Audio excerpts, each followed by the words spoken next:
તો guys finally આપણું દૂધ ઉકળવા માંડ્યું છે. ફાઇનલી ગાઈસ જો આપણે છે ને દૂધ ઉતારી દીધું ગરમ કરી.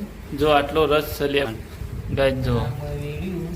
તો ગાઈસ જો લેબુ થોડો ઓછો કપડામાં આવ્યો હતો એટલે ગાઈસ ફરીથી લીંબુ લાયા છે. પાણી ના વેડાય ને એવું છે. પનીર રેડી થઈ ગઈ છે. કઈક આ રીતનું બન્યું છે અને ફ્રીજમાં મૂકી દઈશું. જો ગાઈસ એ પીસ પાડીને તમને બતાવી દઈએ.